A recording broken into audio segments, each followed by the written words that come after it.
the Medical School HQ podcast, session number 40.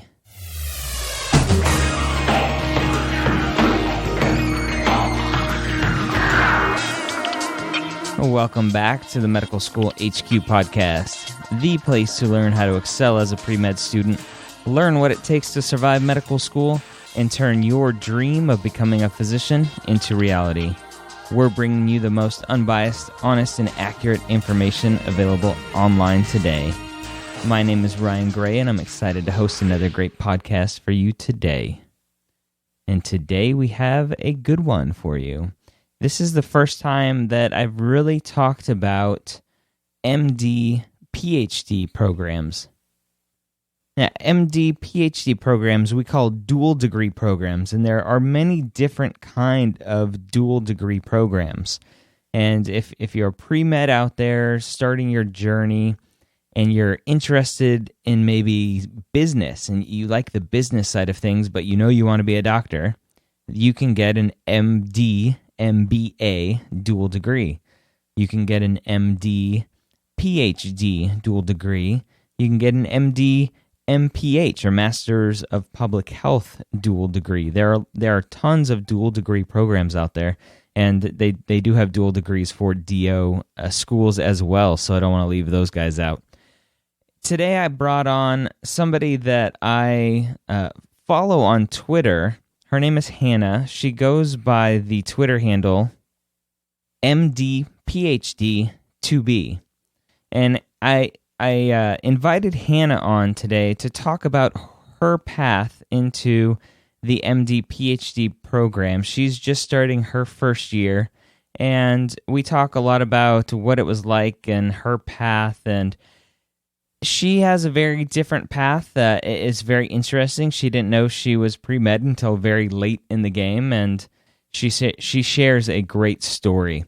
Before we jump into that, though, we did get 3 great 5-star ratings and reviews from you guys, the listeners. I just want to make a quick mention of those 3 people. We had Pre-Med John, says very informative, helpful, and entertaining. You Two Sabes says great resource. And I said You Two Sabes, it's Ya Two Sabes. It says great resource. And Johnny8100, I'm going to read Johnny's full thing. He says, I always find this podcast helpful, a lot of insights, and great interviewees. Sometimes I hope this podcast doesn't take off because the admission process will be even more rigorous because of the golden nuggets of information in this podcast.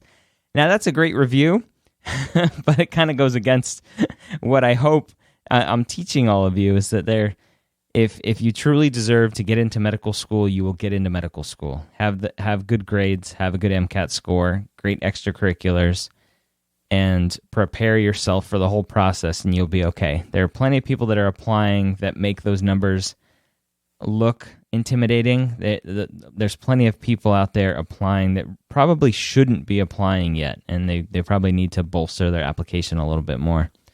But those are the numbers.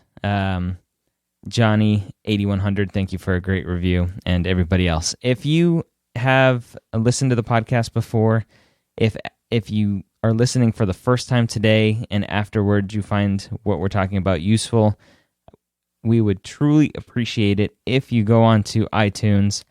medicalschoolhq.net/iTunes will bring you there, and you can leave a review and a rating there. 5 stars would be awesome if you think we deserve it. You can also leave a review in the iOS podcast app if you're using that. So let's get back to the interview with Hanna. We start off the interview by talking about where she is on her path to becoming a physician. So I'm currently starting my first year in an MD PhD program at the University of Illinois at Urbana-Champaign. Our program's a little different, so I'll be in my graduate phase for the beginning and taking my M1 classes spread out over the 5 or so years that I'll be completing my PhD. So not quite into the M1 phase yet for the first semester.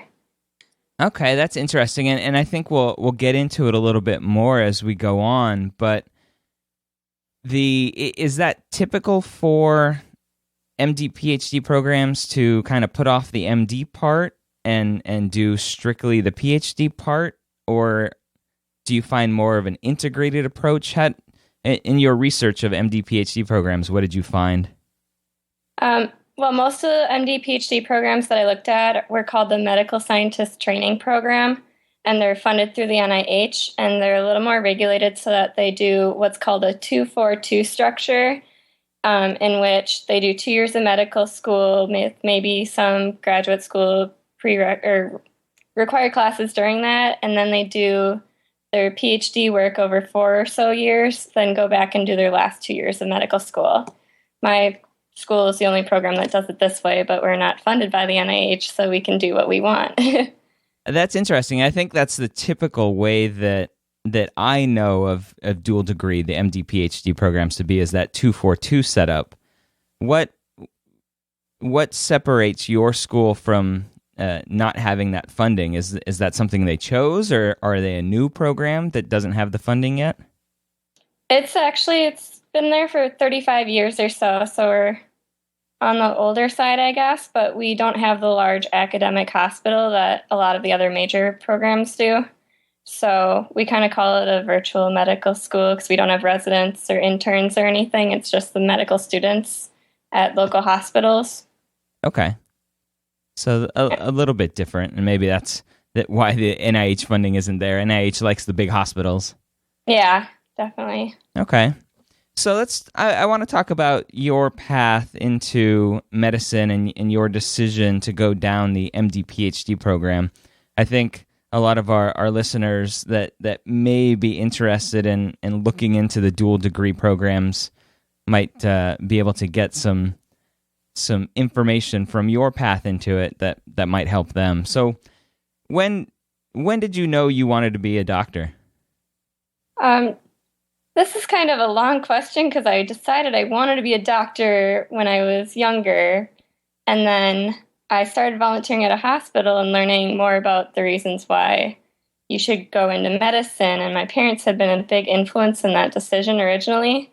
So I actually decided to not go towards medicine and decided to do pharmacy, which doesn't seem like a big change, but when your parents are pushing you towards medicine and like upset that you're doing pharmacy, it's actually pretty big of a change for me. Was that a rebellion phase? Yes, that's my teenage rebellion. Okay. I like to think of it as.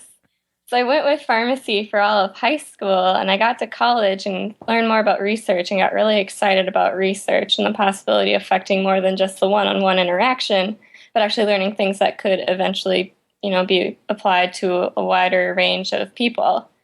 And so I took pre-med requirements for fun because I thought they might still be beneficial to my future, but I was strictly research at that point. And then I ended up getting into a research lab in the cancer center and started learning more about how cancer not only works biologically, but to the whole person. And I kind of got drawn back into the idea of, going into medicine and interacting with the people too, instead of just learning the science and working on the science. And it wasn't until I found out that there was combined MD PhD programs 2 days before I was taking my GRE at the end of my junior year of college. And I was like, wow, this is what I've been looking for. It lets me do everything that I've been wanting to do. And I didn't know that it was even possible to do that. So. And how did you find out about it? Finally. I was researching schools where to send my GRE scores, and I came across it on a website, and I was like, oh, it just must be at Harvard in combination with MIT, because it's Harvard and MIT. And then the next school had it too, and I was like, oh, this is a thing. Sweet. And so, yeah. Okay, so through your pre-med years, where did you go to undergrad? I was at the University of Minnesota. Okay, Twin Cities. So a large undergraduate school, yeah? Yeah, pretty large. Okay. So you really weren't pre-med? No. Okay. So you didn't have access to, or really you weren't thinking about trying to find those resources that would have told you earlier that there are these dual degree programs?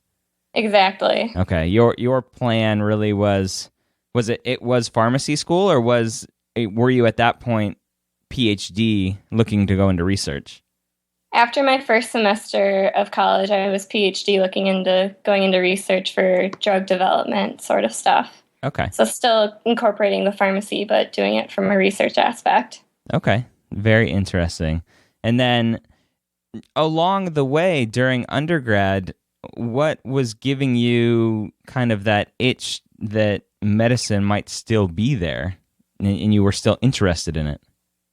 Well, I kept being exposed to like people going into medicine, and I was still volunteering at the hospital and taking like physiology and medical terminologies at the same time. I was like, this stuff is fascinating. I like learning about how it's clinically relevant, but I figured I would have to choose either research or medicine. So while I was interested in both, I had to go with my priority at that point. Okay. And the priority then was PhD until you found out that, hey, look at this, there's MD PhD. Yeah. Okay. And you thought it was perfect for you. Yeah. So at that point, you're 2 days before taking your GRE. Is this your what year were you? A senior at this point? I was a junior. A junior, okay. What was the next step after that? After you had this kind of, oh wow, there is a program for me out there. What did you do then? Well, I signed up for the MCAT right away. And I actually went and met with the director of the MD PhD program on campus to talk to him more about, what are my chances? What do I need to do? So your school had an MD PhD program that you didn't even know about. Yeah. Oh, wow. Okay. Yeah. So it was nice that I had someone as a resource around to talk to. So. Okay. So you sign up for the MCAT and talk to the guy in charge of the MD PhD program. What were those next steps? I pretty much just already started on my application because I wanted to get it in that year. Really? Thinking I had a chance, yeah. Okay. I took the GRE anyway because I was already signed up, and I was already signed up for the chemistry GRE, so I took that a month later. And my MCAT was 2 months after that, so I ended up taking 3 standardized tests within a 3-month period. Wow. And then after I was done with my MCAT, I started working on my personal statements, and I was hoping to get that in my application in maybe like a week or so after my MCAT, but I spent a solid month working on my personal statements just because I wasn't satisfied with them, I guess. And I think that's probably about an average. A lot of people probably rush the personal statement, so it's always good to spend a little extra time on that. I want to go back to you finding out about the MD PhD programs and then signing up for the MCAT and taking it 2 months later. How did that happen?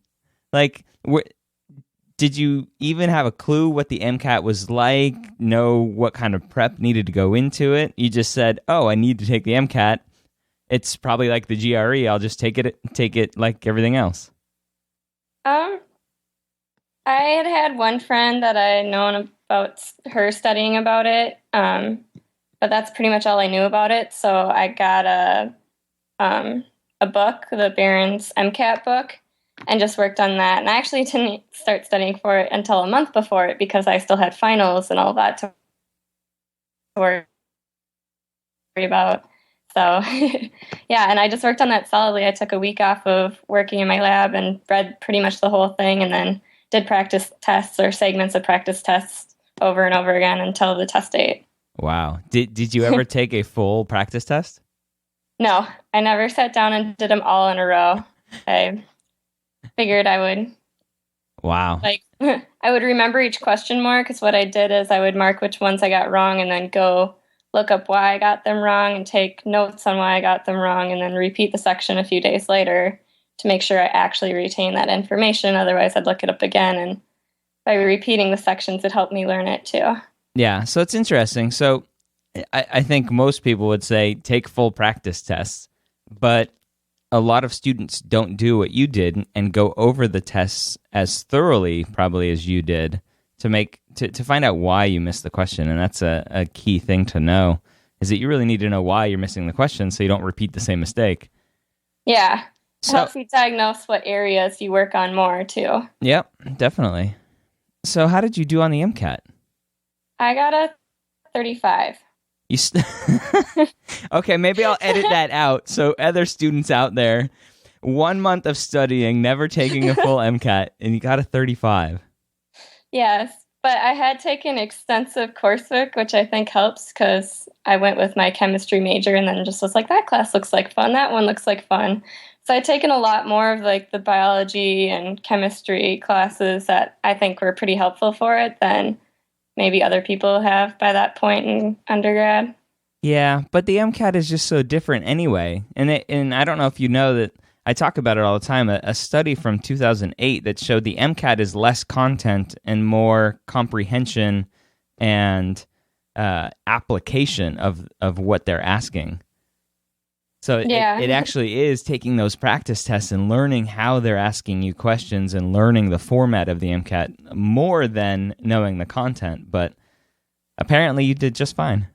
Yeah. Well, that's awesome. Yeah.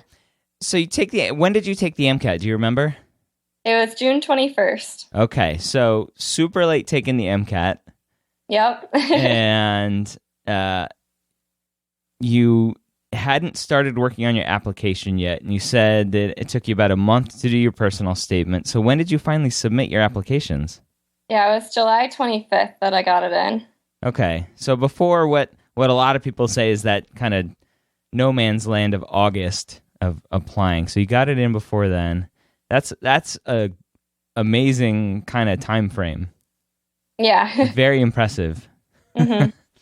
And one of the reasons I wanted to have you on was to talk about some of the differences between applying normally to an MD program and then applying to MD PhD programs. Okay. What, in your initial kind of research into MD PhD programs and the application process, what did you find out that might have been different going through the application process? The biggest difference in the application is that, well, for MD, you only have one personal statement. We had 3. So you have to write one on your research, one for combined MD, PhD, and then one for MD individually, too. So it was a lot more writing and explaining and trying to figure out what to put in which one. So. And you're applying through the normal AMCAS application, correct? Yep. Okay, so from kind of the standpoint, you're not having to go find a different application service. It's normal AMCAS. You're just, I think there's checkboxes in there that says you are applying MD, PhD. Yeah, that's correct. Okay, interesting. What other differences besides the personal statements did you find? More of the differences were on the secondaries. There would be MD, PhD specific questions, more about what kind of research have you done, what kind of research do you want to do, how do you want to incorporate the MD and the PhD together, that sort of thing, to make sure that you are aware of what you're wanting to get into, I guess. Yeah, and I think that's important for just plain old MD too, knowing what you're getting into. Yeah. Along the application process, and we can get into interviews in a little bit, but before then, did you have access to advisors or any mentors that were MD PhDs to kind of guide you or to even expose you to what an MD PhD would do? No, I didn't at all. So that was a slight disadvantage of mine, but... Do you think that hurt you? Possibly, yeah. Just because I had less of a firsthand view of what it was like. Yeah, but you did go to the program director of the MD PhD program, right? At your school? Yeah. Yes, I did. Was he an MD PhD? No, he was only a PhD. Okay. So he even couldn't really give you any inside information? No. Okay. So I'm interested to know what you talked about on the MD PhD part of it. How were you able to formulate a personal statement and formulate those secondaries to talk about what you wanted to do and how you wanted to integrate those things? For the combined one, I was looking at like the motivation aspect of it. So I'd spent the summer that I was applying volunteering in an oncology infusion suite while I was doing research in a cancer research lab. So I talked about how I would be around patients, in the morning, and, I was really excited to be there because I knew the research that was going on to help, their problems. And then I would go back to my research lab and I'd be more enthused about what I was doing because I had firsthand experience with the people that I was actually working towards helping. Okay. The exposure that you were getting in the cancer clinic and the other hospital volunteering that you were doing, was that just something you were doing because you were interested in it, or were you interested in it because you were interested in the research and you just wanted to see the other side of what the research was doing? Well, I started volunteering when I was 15, and even though I decided against medicine at that point, I stuck around all throughout high school and into college. So it wasn't just because I wanted to have a career in medicine. It was just I wanted to be helping out at the hospital. But I kind of stopped doing it in the middle of college just because I had enough going on. And when I decided to do the MD PhD program again, I got really excited. I was like, I need to be back in a clinical area. So that summer I got back into the chemotherapy infusion suite. Okay. So I think that probably helped you. That was awesome that you were able to have that experience of knowing the other side of it. Yeah, definitely. That's great. That's awesome. So you submit your applications, and you obviously have a great MCAT score. I'm sure your GPA is great as well. As an MD PhD student, first of all, how many programs are there in the country? I don't even know that number off the top of my head. For the MSTP NIH-funded ones, there's 43 or so, but there's over 100 total, including those MSTP ones. Okay, so there are a lot of I don't want to say do-it-yourself, but a lot of schools are kind of building their own MD, PhD programs outside of the MSTP. Yeah. Okay. And one of the biggest differences, maybe for those that are listening, the MSTP, I think you mentioned it, the NIH funds those spots. So you're going to medical school for free, right? Yeah. Yeah. So pretty nice deal. Yeah. And how is it at the other programs? I'm assuming you have to kind of pay your way.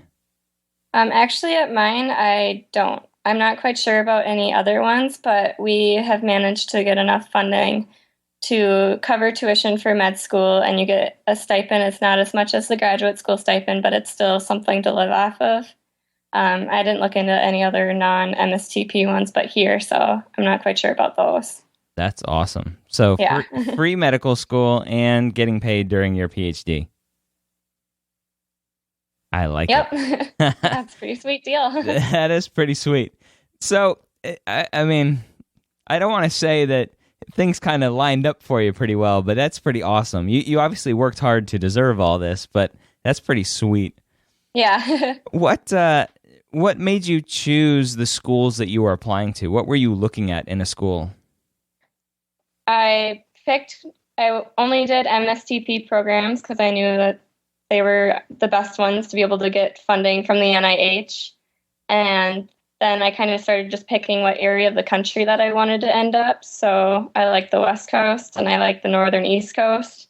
And then there's a few areas within the country that I picked as well. And then looked at the research and made sure that there was research that I wanted to do there. And okay. That's kind of how it worked out. And I'm sure that's a big part of it is the actual type of research that's going on at the school, if it kind of meshes with what you're interested in. Yeah. Okay. And how do you find out about the research that's going on? Is it pretty easy to go on the websites and find out what they're doing at each of those schools? Yeah. If you look at the combined MD PhD program websites, they'll usually have a link to the different graduate programs that you can work with for the program. And then on those graduate program pages, they always have a list of their faculty and what the research pertains to. So that's a good resource for that. Okay. That's awesome. So Mm-hmm. let's run through an interview day going to one of these MD, PhD interviews. What was your experience at those interviews? I had 2 interviews for it, and one was the multiple interview in one-on-one interview days, and the other one was a panel interview here. So the first one was 8 half-an-hour interviews spread out throughout the day, and that one was a very long and tiring process. A lot of repeating what your research is about. And then the second one was a really short panel interview. I think they kind of had a good idea before that, just wanted to know our personality. Okay. And it was, again, explaining mostly your research and a little bit of how you feel that you can combine the two. So I think it's less about the medicine aspect and more on the research. Yeah, and that's what I was going to ask next, is it sounds like it was more about the research and less about the medicine. Yeah, because the big thing of what we're going to do is the research, otherwise we would just do the MD, but we want to be able to get both so that we can translate information from, the bench to the bedside the best. So a big goal for all MD PhD programs is to get people who are going to be big researchers when they're done. I like that, from the bench to the bedside. That might have to be the title of this episode. Awesome. So you obviously got into school and you're on your way to your MD PhD. Yep. Where was your other interview? Was it an MSTP program? Yep, it was at Minnesota. So Okay. it was nice and convenient for me that I didn't have to travel. Yeah. Were you, and this is maybe a something you don't want to say. I don't want to say you were disappointed to get into the school that you're at, but were you looking forward to more of that 242, or did you really not care? It's all the same in the end. I was really into the 242 at first, and I didn't actually know what Illinois setup was. They didn't have it listed too precisely online. And I was like, oh, they're not an MSTP, but I guess I'll try it anyway because I want to try to get in somewhere.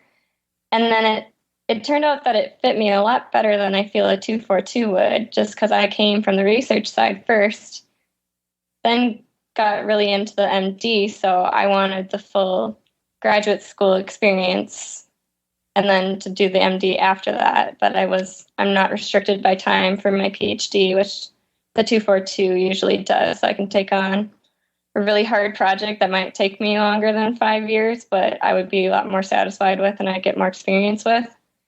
And I have learned to really love that about here. Yeah, that's interesting. So you can take your time. You're not handcuffed into that 4-year PhD. Yeah. Okay. Exactly. And I think personally, having gone through medical school and obviously the clinical years, I think I would prefer to have all 4 years of medical school combined and not splitting up, learning everything and then forgetting it, and then going to the wards on your clinical years and then having to kind of relearn everything that you forgot 4 years ago. Yeah, exactly. It's nice that the second year is close to the third year, unlike the other ones. I think the 242 ones try to have some sort of thing near the end of the PhD to get you back into the clinical stuff, but it's not as complete as having the whole second year right there. Wow. Another nice thing about our program, actually, is that only 25 students stay for the second through fourth year of med school. We have an M1 class of 125, and 50 of them go to Rockford, and 50 of them go to Peoria. And then there's just a small group that stay here. And then there's no residents or interns, so they get a lot more hands-on experience when they are in the clinic during their med school years. That's good. Yeah. And do those students know where they're going before they start? Or is that decided later? Yeah. When you get accepted, you then list your preferences between Chicago, Urbana, Champaign, Rockford, and Peoria. Okay. That's awesome. It sounds very exciting. I'm excited for you. And I found you online on Twitter. You're very, very active on Twitter. Why do you post a lot on Twitter and share your experiences? Well, I didn't have a lot of people that I knew that were pre-meds. So when I first decided to do this whole thing, I made my anonymous Twitter account that's not so anonymous anymore as a way to connect to other people who are doing the same thing as me. And it's been a really good resource to not only share my experience with other people and have people learn more about the MD PhD program, but to learn from other people who are pursuing medicine to make up for the lack of pre-medical training that I had about medicine.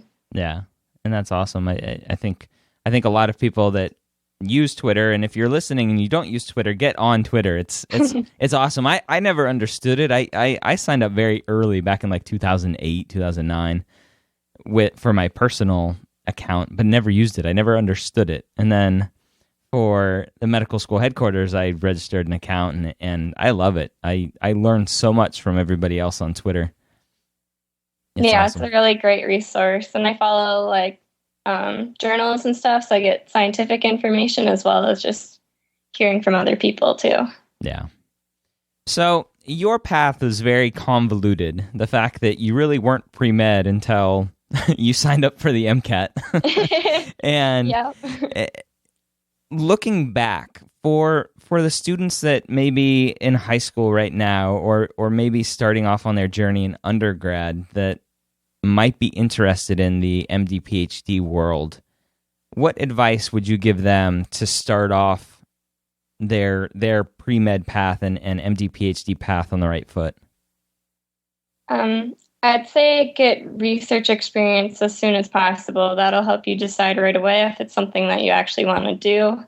And then that would just help build your research experience if you are wanting to do the MD PhD, since that is such a big part of it. Okay. And you really think it's that PhD part that really makes or breaks the applicant in an MD PhD application? Yeah, I think so. Everyone has the MCAT and their GPA and clinical experience of some sort, but if you have really thorough research experience and you can explain it well and say, this is how it might apply to, medicine or something, that'll really help you stand out. That's awesome. And for those listening, research is one of those things that I think everybody thinks they have to have for an application. You don't have to have it. If you're not passionate about research, don't try to fake it, because it'll show when you start talking about it during your interviews. But it is one of those things where it takes a special person to really be interested in research. It's a very different kind of thing. You have to like the minutia. You have to like kind of getting down in the nitty gritty, I think. And I am not one of those people. I couldn't stand research. But we all suffer through a little bit of it to test the waters.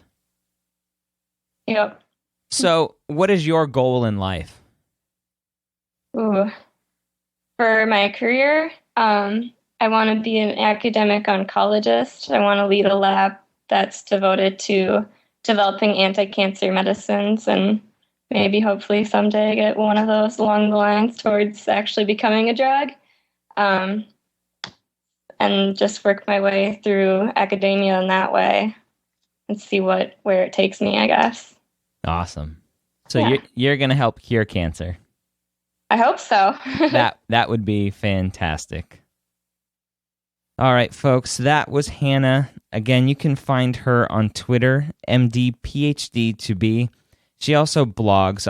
I'll leave a link to her blog and a link to her Twitter account in the show notes, which you can get medicalschoolhq.net/40, as in episode number 40.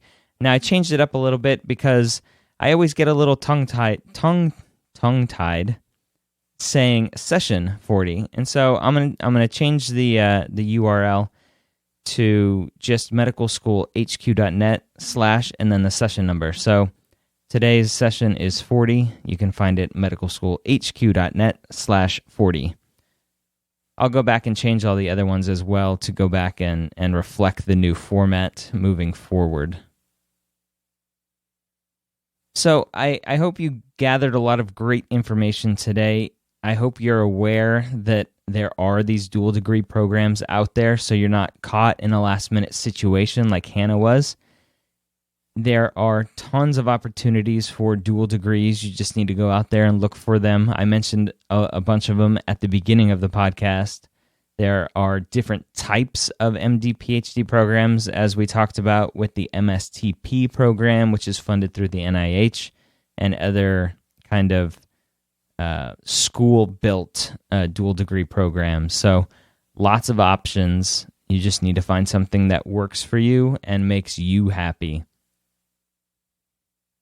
So also in the show notes, I'm going to do something new. I'm going to put a little link in there to automatically tweet something out to Hanna to thank her for spending some time. She's very busy. I understand that she took some time to come on and talk to you guys and inform you guys of her path and some of the options out there. So I'm going to put a little link on there to send her a little thank you tweet. If you guys can go, again, medicalschoolhq.net/40 and click that and send her a tweet to say thanks.